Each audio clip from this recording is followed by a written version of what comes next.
Welcome to Raj news ప్రశ్న వేదిక కార్యక్రమం స్వాగతం. నేను మీ కార్తీక్. ఈరోజు మన గెస్ట్ జాగృతి రాష్ట్ర యూత్ అధ్యక్షులు, అదేవిధంగా టీఆర్ఎస్ పార్టీ రాష్ట్ర నాయకులు కంచర్ల శివారెడ్డి గారు ఉన్నారు. వెల్కమ్ చేద్దాం. నమస్తే అండి, వెల్కమ్ టు రాజ్ న్యూస్. నమస్తే అండి. అనేక మంది యూత్ నాయకులు ఉన్నా కూడా కేవలం మిమ్మల్ని మాత్రమే జాగృతి యూత్ అధ్యక్షులుగా నియమించడానికి గల కారణాలు ఏంటి అంటే ఏం చెప్తారు? నేను చేసేటువంటి వర్క్ అండి, నేను మొదట అక్క దగ్గర పోయినప్పుడు ఒక కమిట్మెంట్తో పని, రాజకీయాల్లో కావాల్సిన ముఖ్యంగా కమిట్మెంట్తో పనిచేసేటువంటి వ్యక్తి కావాలి, టైం కేటాయించే వ్యక్తి కావాలి. నేను ఉదయం 5 గంటలకు లేచి సాయంత్రం 10 గంటల దాకా అక్క దగ్గర కేటాయించేటువంటి కాబట్టి టైం అందరినీ కోఆర్డినేట్ చేసుకొని అందరినీ కలుపుకపోయేటోని మళ్ళీ ఏ ప్రోగ్రామ్ ఉన్నా కానీ ముందుగా ప్రిపేర్ అయ్యి అన్నిని సక్సెస్ చేసే వ్యక్తిగా నాకు అక్కగారు గుర్తించి ఆ పోస్ట్ ఇవ్వడం జరిగింది. జాగృతి రాష్ట్ర అధ్యక్షులుగా యూత్కు సంబంధించి పార్టీని రాష్ట్ర వ్యాప్తంగా ఏ విధంగా బలోపేతం చేస్తుంటారంటే ఏం చెప్తారు? ఆల్రెడీ నేను యూత్ అధ్యక్షునికి ఎన్నుకున్నప్పటి నుంచి తర్వాత దాదాపుగా నేను ఒక 20-25 జిల్లాలలో అధ్యక్షుని వేయడం జరిగింది.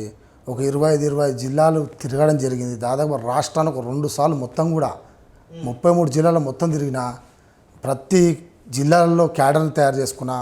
అంటే ఒక జిల్లాలో 50 మందిని, ఒక జిల్లాలో 30 మందిని, ఒక జిల్లాలో 10 మంది, అంటే మా జాగృతి అసలు లేనటువంటి కొన్ని గ్రామాలలో కూడా అక్కడ కూడా తయారు చేసుకున్నాం. అంటే ఈ యొక్క పెట్టబోయేటువంటి కవిత గారు ఇప్పుడు పెట్టినటువంటి పార్టీ యువకులకు అత్యధిక అవకాశం ఇస్తా అని చెప్పారు కాబట్టి నేను దాని ద్వారా అందరికీ చెప్పి యువకుల్ని బాగా గ్యాదర్ చేయడం జరిగింది. ఇంకా ఖచ్చితంగా రానున్న రోజులు ఇంకా బ్రహ్మాండంగా యూత్కి ఎక్కువ అవకాశాలు ఉన్నాయని చెప్పి తీసుకొని మంచి నాయకులు, అంటే ప్రతి కులాలని ప్రతి మతాలను తీసుకొని వచ్చి మా టీఆర్ఎస్ పార్టీలో యూత్ని తీసుకురావడానికి నా వంతు పనిచేస్తాను. తెలంగాణ రాష్ట్రంలో ఒక ఎన్ఎస్యుఐ అధ్యక్షులు కావచ్చు, యూత్ కాంగ్రెస్ అధ్యక్షులు కావచ్చు, బీజేపీఎం అధ్యక్షులు కావచ్చు, మహిళా మోర్చా మహిళా కాంగ్రెస్ నాయకులు కావచ్చు, అంటే ఆ పార్టీలో ఉన్నంత స్ట్రాంగ్ క్యాడరు మీ పార్టీలో ఎందుకు లేదంటే ఏం చెప్తారు? మేము జాగృతిగా దాదాపు 19 సంవత్సరాలు ఉన్నాం. అయినప్పటికీ పార్టీ పుట్టింది మొన్న. మేము మొన్నటి వరకు ఏ పార్టీలో పనిచేసినాము, అప్పుడు టీఆర్ఎస్ పార్టీ బీఆర్ఎస్ పార్టీగా మారింది.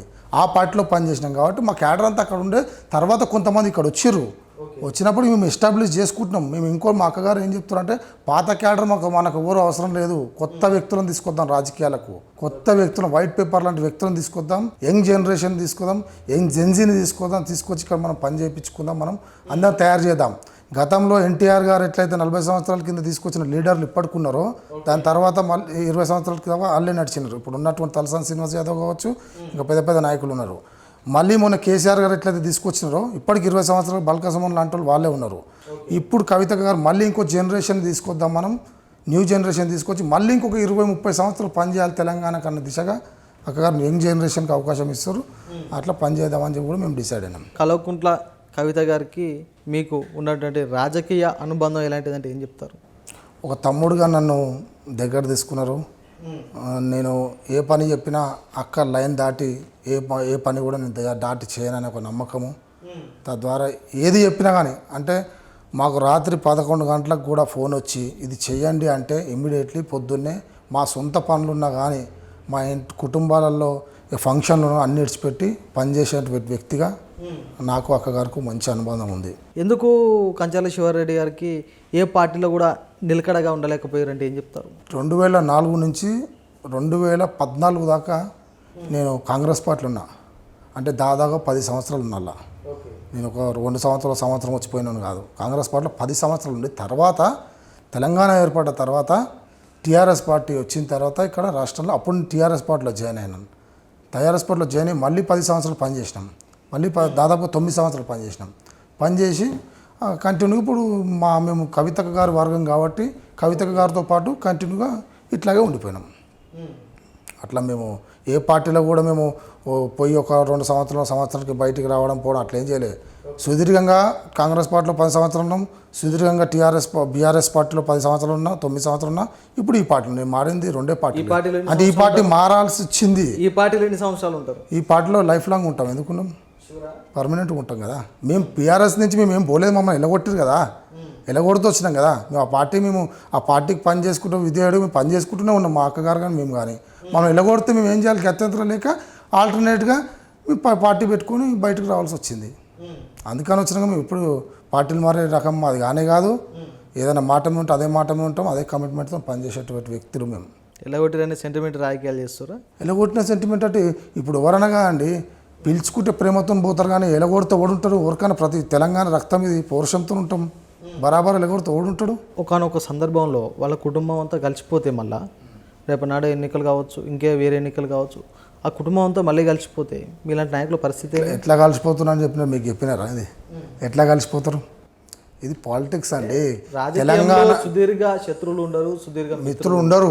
కలిస్తే కుటుంబ పరంగా కలవచ్చు, రాజకీయం పరంగా కలిసే ప్రసక్తే లేదని కవిత గారు చాలా సందర్భాల్లో చెప్పినారు. ఓ తండ్రి బిడ్డగా, ఓ చెల్లె అన్నగా, తల్లి బిడ్డగా కలవచ్చు, రావచ్చు, పోవచ్చు.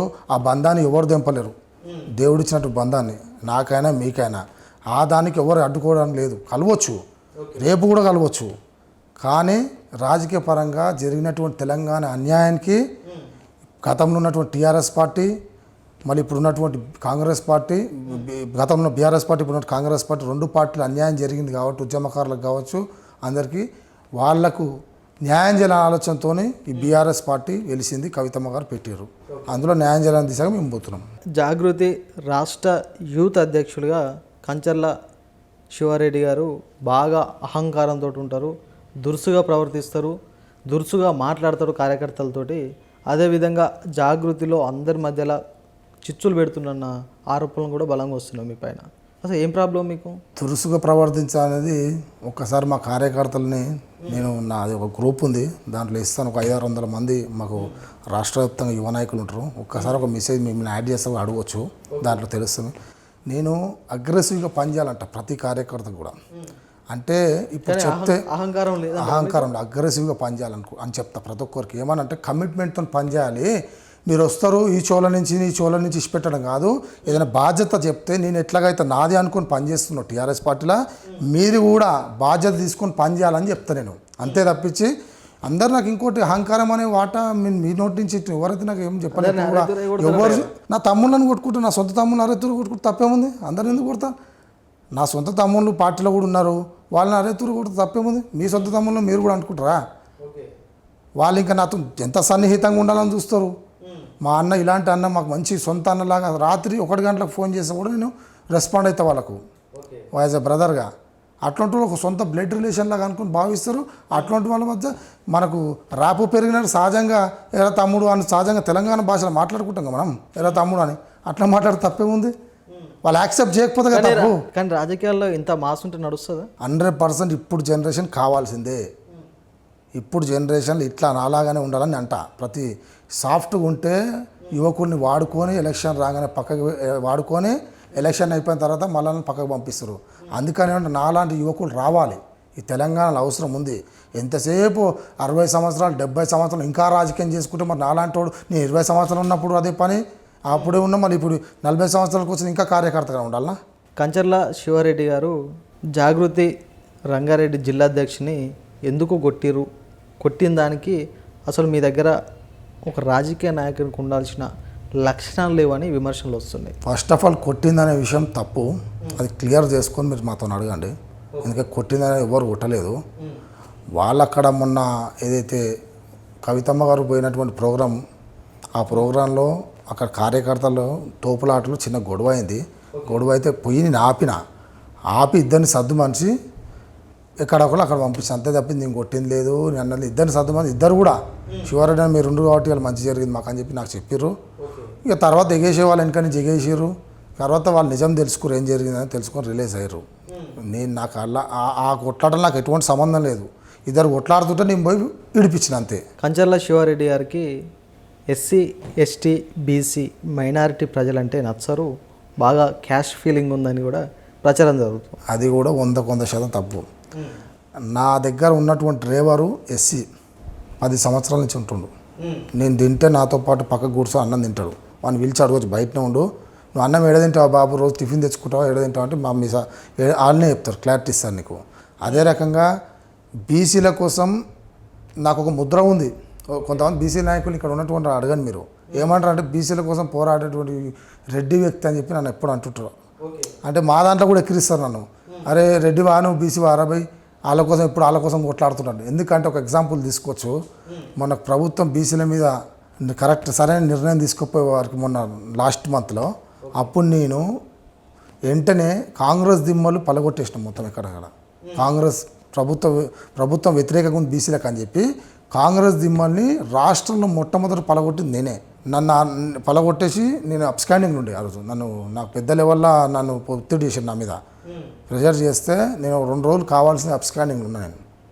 అంటే నాకు ఎంతోమంది బీసీ నాయకులు ఫోన్ చేశారు. ఆర్ కృష్ణ లాంటి పెద్ద బీసీ నాయకులు కూడా నన్ను అప్రిషియేట్ చేశారు. అరే మన కోసం ఒక రెడ్డి బిడ్డ అయినా మన కోసం పోరాటం చేసి ఇట్లాంటి వాళ్ళని మనం వాళ్ళకి ఏమైనా ఆపద వస్తే నాకు ఫోన్ చేయండి, ఇట్లాంటి వాళ్ళ కోసం మనం పోవాలరా అని చెప్పి చెప్పినట్టు వాళ్ళకి కొంతమందికి. అంటే అట్లా నేను వాళ్ళకి ఎందుకు వ్యతిరేకంగా ఉండండి. మా ఇంట్లో ఇప్పటికీ ఎస్టీలతోని మొదటి నుంచి వాళ్ళ ఇళ్ళలో తినుకుంటూ ఆడుకుంటున్నాను నేను. ఎస్టీలతోని బీసీలతోని నా దోస్తులంతా బీసీ, నేను ఒక్కనే రెడ్డి. నా ఫ్రెండ్ సర్కిల్ మొత్తం బీసీలే ఉన్నారు, నేను ఒక్కనే రెడ్డిని. కానీ ఇదే ఎల్బీనగర్ కాన్స్టిట్యున్సీలో మీ పార్టీ సొంత నాయకులే బీసీ నాయకులు మిమ్మల్ని ఎందుకు వ్యతిరేకిస్తారు? ఎవరు వ్యతిరేకిస్తున్నారు? మన జెండా ఎగరేస్తే మేము అందరు బీసీ నాయకులు వచ్చారు కదా, ఎవరు వ్యతిరేకించారు? పేర్లు చెప్పండి నాకు. వ్యతిరేకించిన వాళ్ళు ఎవరైతే లేరు. మొన్న జెండా పండుగ చేస్తే మేము కవితమ్మ గారు నేనే ఎగరేసిన పండగకు. కవితమ్మ గారు అప్పటికి షెడ్యూల్ బిజీగా ఉంటే మీరు ఎగరేయండి కానివ్వండి అని చెప్తే మేము ఎగరేసినాము. ఎగరేస్తే మరి అందరూ అక్కడ వచ్చిన వాళ్ళు బీసీలే ఉన్నారు కదా, దాదాపుగా 90% బీసీలే ఉన్నారు. క్రిస్టియన్ మతం ఉన్నారు, బీసీ మతం ఉన్నారు, ఎస్సీలు ఉన్నారు, ఎస్టీలు ఉన్నారు. నేను ఒక్కనే రెడ్డిని ఉన్నాడా, మీతో ఎవరు లేరు. కంచర్ల శివారెడ్డి గారు ఎల్బీనగర్ కాన్స్టిట్యున్సీలో ల్యాండ్ సీసీలను డబ్బులు ఇచ్చుకొని ల్యాండ్ కబ్జాలకు పాల్పడుతున్నాడు, పెద్ద కబ్జా కూరన్న ప్రచారం కూడా మీ పైన బలంగా జరుగుతుంది. వాస్తవం కాదంటారా? మొత్తం ఆధారాలు తీసుకొని వచ్చి మాట్లాడమని చెప్పండి. నేను ఎక్కడైనా మళ్ళీ నెక్స్ట్ ఎక్కడైనా డిబేట్కి నేను సిద్ధంగా ఉంటా. ఏ పార్టీ అయినా ఎవరితోనైనా కానీ ఆధారాలు తీసుకొని కబ్జా చేస్తే ఎవరిది చేస్తే ఒక వ్యక్తి చేస్తాం మనం. ఆ వ్యక్తి ఎవరైతే ఉన్నారో ఆ వ్యక్తిని రమ్మని చెప్పండి. నా ప్లాట్ శివారెడ్డి గారు కబ్జా చేశారని చెప్పమని చెప్పండి. నేను ఏదంటే సిద్ధం, రాజకీయాల నుంచి వెళ్ళిపోతా. కబ్జాలు చేసుడు, సెటిల్మెంట్ చేసుడు ఇదే చేస్తారంట. ఓర్వలేక కావాల్సిందిగా నా మీద ఇప్పుడు నేను ఎదుగుతున్నా కదా. కవితమ్మ గారు మంచి స్థానం ఇచ్చి రాష్ట్ర రాజకీయంలో నన్ను తీసుకెళ్ళారు కాబట్టి మంచి అవకాశం ఇస్తే ఎల్బీనగర్లో రేపు ఎమ్మెల్యేగా నిలబడమని మంచి అవకాశం ఇస్తారు కాబట్టి ఓర్వదాలక ఏదో వేయాలి బూడిద చేయాలనే ఆలోచనతో ఇవన్నీ ప్లాన్ చేస్తారు. కానీ అటువంటిది ఏం లేదు. ప్రస్తుతం మనం కూర్చున్న ఆఫీసు కూడా కబ్జా చేసి ఇక్కడ ఆఫీసు నిర్మించారన్న ఆరోపణలు వస్తున్నాయి. వాస్తవం కాదంటారా? నేను ఏమంటే ఇందాక చెప్పినట్టుగా ఎవరైతే మాట్లాడుతాడో వాడు ప్రూఫ్లు తీసుకొచ్చి మాట్లాడాలంట. ఎందుకంటే ప్రతిదీ కబ్జా నోటి నుంచి అనిపడేస్తే కాదు, దాని ప్రూఫ్ తీసుకొని వచ్చి మాట్లాడితే తెలుస్తుంది కదా. ఇంకోటి ఎవడైతే ఇప్పుడు కబ్జా పెట్టిందా అని వాడని చెప్పాలి కదా, కనీసం పోలీస్ స్టేషన్లో కేసు అని ఉండాలి కదా. ఒక ఎఫ్ఐఆర్ కాపీ తీసుకురమ్మని చెప్పండి. అనవసరంగా ఈసారి నుంచి ఎవడని ఇట్లా పిచ్చిగా మాట్లాడితే మాత్రం పెద్ద ఎత్తున పరువు నష్ట దావా వేయాల్సి వస్తుంది. పేరు ఇట్లా తెలుస్తుంది నాకు. ఎందుకంటే అంత ఈజీగా ఇప్పుడు విడిచిపెట్టే ప్రసక్తి ఎందుకు ఎంతసేపు ఉన్న సీసీ కాపీల దొంగ, సీసీ కాపీల కబ్జా కోరు ఏంది? జనరల్గా రియల్ ఎస్టేట్ చేసేటోని ఎవరన్నా సహజంగా రియల్ ఎస్టేట్ అంటే మామూలుగా కొంచెం తక్కువ కొనుక్కోవాలని ప్లాట్లు అనుకుంటారు. అందులో భాగంగా నేను తక్కువ కోసం కొనాలని చూస్తాం. నేనే కాదు ఎవరన్నా అది పేస్తారు. సీఎం రేవంత్ రెడ్డి గారు కూడా అదే బిజినెస్ చేసారు. అట్లాగే నేను కూడా చేస్తా. దాంట్లో తప్పేముంది? సీసీ కాపీ లేకపోతే కొంటే తప్పేము, అంటే డాక్యుమెంట్ లేకపోతే సీసీ కాపీ కొంటే తప్పేముంది? అంటే డాక్యుమెంట్ మిస్ అయిన డాక్యుమెంట్ ఉంటుంది. మిస్ అయిన డాక్యుమెంట్ ఏమవుతుంది? కొంచెం తక్కువకి వస్తుంది రేటు, అది కొనుక్కుంటాం. తప్పేముంది దాంట్లో? దొంగ ప్లాట్లు కాదు. దొంగ ప్లాట్ ఎందుకు అవుతుంది? డాక్యుమెంట్ మిస్ అయింది, ఇల్లు మారే ప్రయత్నాల్లో డాక్యుమెంట్ మిస్ అవుతుంది. మిస్ అయితే సీసీ కాపీ అనేది అక్కడ రిజిస్టర్ ఆఫీస్లో ఉంటుంది. సీసీ కాపీ తీసుకొస్తే ఆడేగా రిజిస్టర్ చేసేది. నాకైతే కొత్తోడే తెచ్చేయాడు కదా, మరి అది కొనుక్కుంటే తప్పేముంది? అవగాహన లేని వాళ్ళు, దీని రియల్ ఎస్టేట్ గురించి తెలియని వాళ్ళు ఉట్టిగా కబ్జా అని చెప్పి ఒకటి అని పడేస్తారు. అది దాని క్లారిటీ తీసుకోవాలని నేను అంట. ఎల్బీనగర్ ఎమ్మెల్యే దేవిరెడ్డి సుధీర్ రెడ్డి పైన విమర్శలు చేశారు. వాస్తవానికి కంచర్ల శివారెడ్డి గారికి సుధీర్ రెడ్డి పైన విమర్శలు చేసేంత స్థాయి, అర్హత ఉందంటారా? అంటే ఆ స్థాయి ఎవరే కావాలి? అంటే ఆయనతో పాటు ఎమ్మెల్యే క్యాండిడేటే ప్రశ్నించాలా? తప్పు జరుగుతూ ఎవడైనా ప్రశ్నిస్తారు. నాకన్నా చిన్న స్థాయి కూడా ప్రశ్నించే హక్కు ఉంది మనది. మన డెమోక్రటిక్ కంట్రీ. కంచర్ల శివారెడ్డి గారు లీడర్ అయిదాం అనుకుంటారా? ఆల్రెడీ నేను లీడర్ ఉన్నాను కదా, రాష్ట్రంలో పోస్టు నాకు యూత్ ప్రెసిడెంట్గా ఉన్నాను కదా. కొత్తగా లీడర్ అయితే ఏముంటుంది? నేను టీఆర్ఎస్ పార్టీలో కూడా రేపు రాను రోజులు ఇప్పుడు ఆల్రెడీ కీలకంగా పనిచేస్తున్నాను. రాను రోజుల్లో రాష్ట్రంలో మంచి పోస్టు వస్తుంది నాకు, మా కవితమ్మ గారి ఆశీర్వాదంతో. ఇంకా నేను కొత్తగా లీడర్ అయిందని కవితమ్మ గారు పెద్ద లీడర్ చేశారు కదా, ఆల్రెడీ రాష్ట్రంలో పెద్ద లీడర్ చేశారు కదా. యూత్ ప్రెసిడెంట్ అంటే రాష్ట్రానికి నాట్ ఎ జోక్ కదా. మన రాష్ట్రంలో అందరూ గుర్తుపడతారు కదా. 33 జిల్లాల్లో నన్ను గుర్తుపడుతున్న వ్యక్తి లేడు. ప్రతి పార్టీలు గుర్తుపడతారు. కాబట్టి కొత్తగా ఆయనని తిట్టి ఎమ్మెల్యే గారిని తిట్టి నేను లీడర్ అయ్యేటువంటి అవసరం నాకు లేదు. ఒకటే ఒకటి మొన్న జరిగినట్టు పరిస్థితి ఏంది, ఫ్లైఓవర్ కట్టిర్రు. ఫ్లైఓవర్ కట్టింది అది ఓ 7-8 ఏళ్ళు కూడా కాలేదు, దాన్ని కట్టి కంప్లీట్ కాలేదు. దాన్ని రిపేర్ చేపిస్తాను, ఆయన్నే కట్టించిండు, ఆయన టర్మ్లో కట్టించిండు, ఆయన్నే మళ్ళీ రిపేర్ చేపిస్తామని చెప్పిన. దాంట్లో తప్పేముంది, ఏదైనా ఫ్లైఓవర్ కట్టించి ఒక ఇల్లు కొనుక్కుంటామండి మనం, 10 సంవత్సరాల తర్వాత ఒక రిపేర్ అనేది వస్తుంది. వెంటనే అయితే రాదుగా. ఆ ఫ్లైఓవర్కి 100 కోట్ల రూపాయలు పెట్టిర్రు, మరి దానికి వెంటనే రిపేర్ వచ్చింది, 7-8 ఏళ్ళు కాకముందు రిపేర్ వచ్చిందంటే మరి దాంట్లో లోపం ఉన్నట్టే కదా. నేను దాని లోపాన్ని అడిగిన. ఇలా వర్షాకాలం వస్తుంది, వాళ్ళ వాటర్ నిండుతున్నాయి, దాదాపు అది కూడా 3 నెలల నుంచి పెండింగ్ పెట్టిరు దాని పనిని కూడా. ఆయన్నే పోయి మళ్ళీ రిపేర్ చేయించుకుని నేను చేపిస్తున్నా అని వీడియోలు పెట్టుకుంటుంటే నేను దాన్ని క్వశ్చన్ చేసిన. దాంట్లో తప్పేముంది. ఇదే శివారెడ్డి గారు అప్పుడు గత బీఆర్ఎస్ ప్రభుత్వం ఎల్బీ నగర్ నియోజకవర్గంలో ఫ్లైఓవర్లో కట్టినప్పుడు అప్రిషియేట్ చేయలే. 100% ఇప్పుడు కూడా అంటున్నా నేను. ఎమ్మెల్యే గారు 2009 నుంచి ఉన్నటువంటి సుధీర్ అన్న గారు ఇప్పుడున్న సుధీర్ రెడ్డి కాదు. అప్పుడున్న సుధీర్ అన్న వేరు, ఇప్పుడున్న సుధీర్ రెడ్డి వేరు. అప్పుడు ఆయన, నేను 20 సంవత్సరాలు ఉన్నప్పుడు ఆయన ఎమ్మెల్యేగా ఉండే, ఇప్పుడు ఆయన ఎమ్మెల్యేగానే ఉండు. కాబట్టి ఆయన ఏమంటున్నా అంటే అప్పుడున్న అగ్రెసివ్నెస్, అప్పుడున్న యాక్టివ్నెస్ ఆయనలో లేదు ఇప్పుడు. అప్పుడు బాగా పనిచేసిండు. ఆయనతో పాటు 3 ఎలక్షన్లు మేము పనిచేసినాము. ఆయనను గెలిపేయడానికి ప్రధాన పాత్ర పోషించినాం మేము. ఆ విషయాన్ని ఆయనను కూడా అడగండి, ఎల్బీనగర్లో ఎవరిని అడిగినా చెప్తారు. ఎట్లా ఓట్లు వేయించినాం, ఎంత పని చేసినాం అనేది మొత్తం ఆయనకు తెలుసు. చాలా హార్డ్ వర్క్ చేసినాం, మామూలు హార్డ్ వర్క్ కాదు. సుధీర్ అన్న గారు ఏదైనా ఆదేశిస్తే మా గీత దాటకపోయేది. ఎక్కడున్నాయి ఏ నాయకత్వం కింద పనిచేసినా కానీ అట్లే ఉంటుండే మేము. లీడర్ కింద పనిచేసి అంత కమిట్మెంట్తో ఉండే, అంత హార్డ్ వర్క్ చేసినటువంటి వ్యక్తులు మేము. అప్పుడున్న అగ్రెసివ్నెస్ ఆయన లేదు. ఎందుకంటే ఆయన వృద్ధుడైండు, అవుట్డేటెడ్ అయిపోయింది. ఇప్పుడు అవుట్డేటెడ్ క్యాండిడేట్ ఎల్బీనగర్లో అవసరం లేదు. మాలాంటి యువకులు కావాలి, అగ్రెసివ్గా పనిచేసే వ్యక్తులు కావాలి. సుధీర్ అన్న ఏదైతే 2009 నుంచి 14 పనిచేసిండో అట్లా అగ్రెసివ్గా, అంతకు మించిన అగ్రెసివ్గా పనిచేసేటువంటి వ్యక్తి కావాలి. కాబట్టి మాలాంటి యువకులకు అవకాశాలు ఇస్తే అట్లా పనిచేయగలుగుతామని చెప్పి ఆయన రిటైర్మెంట్ తీసుకోవాల్సిన అవసరం ఉందని కూడా ఈ సందర్భంగా చెప్తున్నాను. ఎందుకంటే ఆయన 66 సంవత్సరాలకు వచ్చి రిటైర్మెంట్ తీసుకోవాలని కూడా మీరే చెప్తారా? అవును, మరి ఇంకా ఆయన 40 సంవత్సరాల నుంచి రాజకీయం చేసుకుంటూ వచ్చి 4 సార్లు ఎమ్మెల్యే అయితే, ఇంకా మేము అప్పుడున్న ఆయన ఎమ్మెల్యే ఉన్నప్పుడు 20 సంవత్సరాలు నేను ఉండే, ఇప్పుడు 40 సంవత్సరాలకు వచ్చిన, ఇంకా ఆయన ఎమ్మెల్యే ఉండి, ఇప్పుడు కూడా ఆయన ఎమ్మెల్యే ఉంటాను. మరి మాలాంటి వ్యక్తులు ఏం కావాలి?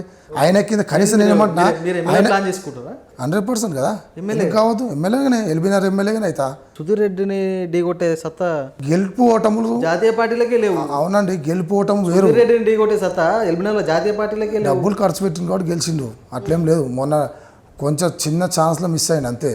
ఇప్పుడు మాలాంటి వాళ్ళందరూ పక్కకు పోయారు కదా, ఎంతమంది ఉండే. అప్పుడున్న పాత నాయకులు ఒకడన్నా ఉండే, ఒకసారి ఆలోచన చేయండి. ఒకరు కూడా లేరు కదా. యువకులకు అవకాశాలు రాలేదు. అప్పుడు ఎప్పుడు వాళ్ళే ఉంటా అంటే మరి యువకులు ఏడా, మరి ఎలక్షన్ రాగానే యువకులు రావాలంటారు. యువకులతో పని ఉంటుంది. ఎలక్షన్ అయిపోయినా పక్కకు పెట్టేస్తారు. అందుకని నేనేమంటున్నా, అటువంటి పరిస్థితి ఆ పార్టీలో లేదు, బీఆర్ఎస్లో లేదు, బీజేపీ లేదు, కాంగ్రెస్లో లేదు. కాబట్టి ఈ టీఆర్ఎస్ పార్టీ కవిత గారు పెట్టి మరి ఇలా అత్యధికంగా 60% పైన అవకాశాలు యువకులకు ఇవ్వబోతున్నాము అని చెప్పారు. అందుకని ఇలా మంచి ప్లాట్ఫామ్గా టీఆర్ఎస్ పార్టీ యువకులకు ఉంది. కాబట్టి మేము ఇలా మంచిగా హార్డ్ వర్క్ చేస్తున్నాం. ఎల్బీనగర్ కాన్స్టిట్యున్సీని ఎంతసేపు ఉన్నా ఒక రెడ్డి నాయకులు మాత్రమే ఆధిపత్యం కొనసాగించాలన్నా, మిగతా ఎస్సీలకు, బీసీలకు, బహుజనులకు అవకాశం ఇయ్యరా ఎల్బీనగర్లో? ఎందుకు? గతంలో 2014 నుంచి 19 వరకు ఎమ్మెల్యే ఎవరు ఉన్నారండి? ఆర్ కృష్ణ గారు ఉండే. జనాలు రెడ్డినో, ఎస్సీనో, ఎస్టీనో, బీసీనో చూసి ఓటేయరు. పనిచేసేటువంటి వ్యక్తిని ఉంటే చాలు ఓట్లేస్తారు, అంతే తప్పించి రెడ్డి నిలబడతారు, రెడ్డి వర్గం ఎంత ఉందండి ఎల్బీనగర్లో? చాలా తక్కువ, చిన్న పర్సెంటేజ్ కదా. ఎల్బీనగర్ నియోజకవర్గంలో బీసీలు, బహుజనులు ఎక్కువ. మీ తెలంగాణ రక్షణ సేన పార్టీ సామాజిక న్యాయం, సామాజిక తెలంగాణ అంటారు. ఒకవేళ మీకు టికెట్ ఇస్తే ఎల్బీనగర్లో అత్యధిక ఓటర్లు కలిగిన బీసీలకు ఏం న్యాయం చేసినట్టు? అందుకే నేను ఏమన్నా, కవితమ్మ గారు నాకు ఇస్తారని నేను ఆశిస్తున్నాను, అంతే తప్పించి అదే బీసీలకు కానీ, బహుజనులకు కానీ, ఎస్సీలకు, ఎస్టీలకు ఎవరికి ఇచ్చినా కానీ నేను పనిచేయడానికి సిద్ధం, నేను గెలిపించుకోవడానికి సిద్ధంగా ఉన్నా కదా. నాకు ఇస్తారా ఆశిస్తున్నా, ఆశపడడంలో తప్పు లేదు కదా. రాజకీయాలు ఎవరన్నా నాకు కావాలనుకుంటారు, వాళ్ళకి ఇచ్చినా కానీ 100% పని చేస్తే గెలిపించుకుంటా కదా దగ్గరుండి. అట్లేం లేదు, అంటే రెడ్డిలకే రావాలని అట్లేం లేదు. కాకపోతే ఆయన సుధీర్ రెడ్డి గారిని ఓడగొట్టాలంటే మాలాంటి అగ్రెసివ్ ఉన్నటువంటి యువ నాయకులు అవసరం. కాబట్టి ఓడగొట్టాలంటే ఇంకో రెడ్డి నాయకుడు కావాలి ఎల్బీనగర్లో. అట్లా అని కాదు, అగ్రెసివ్గా పనిచేసేటువంటి నాయకుడు కావాలి. కాబట్టి నన్ను ఎంచుకుంటారని నేను అనుకుంటున్నా. నాలాంటి ఉండాలి. తెలంగాణ రక్షణ సేన పార్టీ చేపట్టే జెండా పండుగ అసలు ఈ కార్యక్రమం ఉద్దేశం ఏంటంటే ఏం చెప్తారు? నోటీస్ కావాలి కదా. ఎట్లనా మా రంగు పెట్టినటువంటి రంగు మేము మా జెండా డిజైనింగ్ అవన్నీ కూడా వెళ్ళాలి. టీఆర్ఎస్ అనే పదం వచ్చి మళ్ళీ ధైర్యాన్ని కల్పించుకుంటూ ఉందని చెప్పి ఆలోచనతో జెండా అనేది పెట్టినాం మేము. అంటే మా టీఆర్ఎస్ అనేది ఇక్కడ ఉంది అని ఒక ధైర్యం వస్తుంది కాబట్టి కార్యకర్తలలో ఆ టీఆర్ఎస్ జెండా అనేది గ్రామాన్ని పెట్టబోతాం. ఆల్మోస్ట్ మేము 500 పైన జెండాలు పెట్టినాం ఇప్పటికీ. ఇంకా రానున్న రోజు ఇంకా బ్రహ్మాండంగా ఎల్బీనగర్లో కూడా మనం రీసెంట్గా జెండా ఎగరేసినాం. గత టీఆర్ఎస్ పార్టీ కావచ్చు, కల్వకుంట్ల కుటుంబం కావచ్చు, 10 సంవత్సరాలుగా తెలంగాణ ప్రజలకు అన్యాయం చేస్తున్నారు, తెలంగాణ రాష్ట్రాన్ని దోచుకుతింటారు అనేసి కాంగ్రెస్ పార్టీకి అవకాశం ఇవ్వడం జరిగింది. అదే కుటుంబం నుంచి వచ్చిన వ్యక్తి కల్వకుంట్ల కవిత గారు. ఆమెని తెలంగాణ ప్రజలు స్వాగతించే అవకాశం ఉందంటారా? నేను ఆ పార్టీలో ఉండి ఏం అడగలేకపోయినా, ఏం కొట్లాడినా కానీ వీళ్ళు స్పందించలేరు. కాబట్టి నన్ను క్షమించాలని మొట్టమొదటి పార్టీ టీఆర్ఎస్ అనే పార్టీ పెట్టే రోజే ఆవిర్భావ దినోత్సవం రోజే చెప్పారు. మొదట నన్ను క్షమించాలి మీరని చెప్పారు. ఎందుకంటే ఇవన్నీ నన్ను నోరు నొక్కేసిరు మాట్లాడలేకుండా. అందుకని అట్లా కాదు, ఇప్పుడు నేను టీఆర్ఎస్ అనే పార్టీ పెట్టి మీకోసం పోరాడతా. మీరు కల్వకుంట్ల కవిత గారిని అక్క అంటారా, అమ్మ అంటారా? కవితమ్మ అంటాం. కొన్ని సందర్భాలు అక్క అన్న పిలిపిన ఫస్ట్ పిలిచినాం. ఆమె ప్రకటించుకోవడం జరిగింది, నేను అక్కను కాదు అమ్మను అని. అవును. అక్కకు అమ్మకు తేడా ఏంటి? అక్క అమ్మ రెండు కూడా ఒకటే. అక్క అనే పిలుపు, అమ్మ అంటే ఒక తల్లి అందరినీ చూసుకోగలుగుతా, సమానంగా చూసుకోగలుగుతా. నాకు మంచి అంటే అమ్మ అనే పదం పుట్టగానే అబ్బాయికి ఫస్ట్ నోటి నుంచి వచ్చే పదం అమ్మ. ఆ పదంతో పిలిస్తే బాగుంటుంది మంచి ఆలోచనతో అమ్మ అని పిలవాలని మేము డిసైడ్ చేసినాం. అమ్మ అని తన నిర్ణయం మేము అనుకున్నాం. కవితమ్మ అని మాకు కవితమ్మ అంటే బాగుంటుంది అక్క ఎట్లా అంటే ఓకే అని చెప్పి అప్పుడు అమ్మగా అనుకొని డిసైడ్ చేసేది జరిగింది. తెలంగాణ రక్షణ సేన జిహెచ్ఎంసీలో ఏ విధంగా బలోపేతం అవుతుంది, రేపు రానున్న జిహెచ్ఎంసీ ఎన్నికలకు ఏ విధంగా ప్రిపేర్ అవుతుందంటే ఏం చెప్తారు? మేము ఇప్పుడే ఆల్రెడీ గ్రౌండ్ వర్క్ చేస్తున్నాము. మాకు ఇప్పుడు 300 డివిజన్లు అవుతున్నాయన్న క్లారిటీ రాలే. ఇంకా 300 ఎన్ని డివిజన్లు అయితే ఉన్నాయో ఇప్పటికీ అంతమంది క్యాండిడేట్ల పేర్లు కూడా నోటీస్ చేసుకుంటున్నాం. ఎవరైతే పోటీ చేస్తా అంటున్నారో కొన్ని ఇప్పుడైతే రెడీగా కొంతమంది ఉన్నారు, కొన్ని డివిజన్లలో లేరు. ఇంకోరైనా వస్తారా అని చూస్తాం. పార్టీల నుంచి కొత్త వేరే పార్టీ నుంచి కూడా జాయిన్ అవుతా కొంతమంది మాకు టచ్లో ఉన్నారు. వాళ్ళేమో కరెక్ట్ టైంకి అయితే మేము ఇప్పుడు కాకుండా కొంచెం వెయిట్ చేస్తామని చెప్తారు. మంచి నాయకులు పేర్లు నేను చెప్పాను, రివీల్ చేయను, కానీ మంచి నాయకులు కార్పొరేటర్లకు ఉన్నటువంటి మొన్న రీసెంట్ కార్పొరేటర్ చేసినటువంటి నాయకులు కూడా ఉన్నారు. మాతో జాయిన్ అవుతా అంటారు, మాతో పని చేస్తూ అంటారు. కాకపోతే కొంచెం సమయంతో దానికోసం వెయిట్ చేస్తారు. ఖచ్చితంగా అట్లాంటి నాయకులకు కూడా అవకాశం ఇస్తాం. మేము కొత్తగా పార్టీ పెట్టినప్పటికీ సీనియర్లను గౌరవించుకుంటాం. వేరే పార్టీని వచ్చిన వాళ్ళని కొత్త వాళ్ళని అందరినీ కూడా రిసీవ్ చేసుకుంటాం. అందరు కూడా కొంత భాగం అవకాశాలు ఇస్తాం. గట్టి పోటీ చేయబోతురా జిహెచ్ఎంసీ ఎన్నికలు? 100% అన్ని 300 కానీ 300 అయితే 300, 250 అయితే 250, ఎన్ని డివిజన్లు అన్ని డివిజన్లకు బరాబర్ మా క్యాండిడేట్ ఉండబోతారు. రాష్ట్ర వ్యాప్తంగా కాంగ్రెస్ ప్రభుత్వ పరిపాలన ఏ విధంగా ఉందంటే ఏం చెప్తారు? నన్ను అడిగే కన్నా మీరు పోయి అక్కడ ఏదైనా స్లమ్ ఉంటే మూసీ నది ప్రాంతంలో అక్కడ పోయి అడుగుతూ ఇంకా బ్రహ్మాండంగా చెప్తారు. అది రేవంత్ రెడ్డి గారిని తిట్టని వ్యక్తి ఉండరా? ఇంత గలీజ్గా తిట్టిన ముఖ్యమంత్రి అంటే ఈయన తప్ప ఇంకొకరు నాకు తెలిసి. గూగుల్లో కొడితే కూడా వస్తుందేమో నాకు తెలిసి, అంత ఘోరంగా తిడుతున్నారు ఆయనని. ఇంకా ఆయన పరిపాలన ఇక్కడ పరిపాలన అండి 2.5 సంవత్సరాలు అయిపోయింది. టైం చూసుకుంటూ కూర్చుంటారు అందరూ. రియల్ ఎస్టేట్ ఏజెంట్లు కానివ్వండి, బిజినెస్ మ్యాన్లు అందరూ కూడా ఎప్పుడు పోతారా, ఈయన పోతే పీడ విరుగా అవుతుంది, నెక్స్ట్ మనం ప్రశాంతంగా పనులు చేసుకోవచ్చు. ఏ దానికి పోయినా కమిషన్లు అంట. ఒక అపార్ట్మెంట్ కడితే అంటే పెద్ద హైరేజ్ అపార్ట్మెంట్ కడితే ఎస్ఎఫ్టీ ప్రకారంగా అంటే ఎస్ఎఫ్టీకి ఇంత ఇవ్వాలి, illegal tax, Revanth Reddy tax. అట్లా వసూలు చేసుకుంటూ పోయి వాళ్ళ కుటుంబము, వాళ్ళ మంత్రులు, వాళ్ళ ఎమ్మెల్యేలు ఎంతసేపు దోసుకుదినమే, వేరే లేనే లేదు. ఇక అలా డెవలప్మెంట్ మీద ఏం ఆలోచన ఉంది? హైడ్రా అని చెప్పి రంగనాథ్ గారు పెట్టి దేనికోసం పెట్టారు అసలు? అది పేద ప్రజలు ఇల్లు కూలగొట్టడానికి కోసం, పేద ప్రజలను భయభ్రాంతులు చేయడానికి, పేద ప్రజలు అన్యాయం చేయడానికి తప్ప వాళ్ళకి ఇంకొకటి దాన్ని పెట్టుకుని దేనికి రియల్ ఎస్టేట్లోనే బ్లాక్మెయిల్ చేయడం, ఏమంటే భయపడిస్తాం. మరి మేము కూడా అక్కడ నార్సింగి చౌరస్తాలో ఆదిత్య కన్స్ట్రక్షన్స్ ఒకటి పేద కన్స్ట్రక్షన్ సెంటర్లో హైదరాబాద్ నడి బొడ్డున ఉన్నటువంటి దాని కన్స్ట్రక్షన్ కాలువ మీద కడుతున్నాం చూపించినాం. క్లియర్గా కనపడుతుంది, మీకు గూగుల్ కొట్టిన వస్తుంది. దానికోసం పెద్ద ఉద్యమించినాం మేము, పెద్ద ప్రొటెస్ట్ చేసినాం. ఏమైంది అది? దాన్ని పట్టించుకుంటారు. 2 రోజులు చేసినాము, పట్టించుకుంటలేరు. మేము మొన్న కూడా మా కవితమ్మ గారు మొన్న కూడా మాట్లాడారు ప్రెస్ లోట్లో, దాన్ని ఇంకా పట్టించుకుంటారు. మళ్ళీ ఏం చేస్తారు, హైడ్రా ఎందుకు ఉందని. రంగనాథ్ గారు నాకు తెలిసి లోపల ఏం మాట్లాడుకున్నారు, ఏం తీసుకున్నారు, పట్టించుకుంటారు. మీ కుటుంబ నేపథ్యం ఏంటంటే ఏం చెప్తారు? మొదటి నుంచి కూడా వ్యవసాయ కుటుంబం. మాకు మొదట బర్రెలు, వ్యవసాయం ఉండే, డైరీ ఉండే. డైరీ నుంచి అంచెలంచెల తర్వాత నేను 7వ తరగతి 8వ తరగతి వరకు వచ్చినప్పుడు డైరీ ఉండే మా ఇంట్లో, మా తల్లిదండ్రులు చూసుకునేది. తర్వాత నేను ఆ డైరీ తీసేసారు. తర్వాత నేను ఇక పాలిటిక్స్కి వచ్చిన. నేను ఇంటర్ తర్వాతనే పాలిటిక్స్కి వచ్చిన. ఇది నాటి ప్రశ్న వేదిక కార్యక్రమం చూస్తున్నాను. నేను రాజు న్యూస్ మరో గెస్ట్తో మళ్ళీ కలుద్దాం.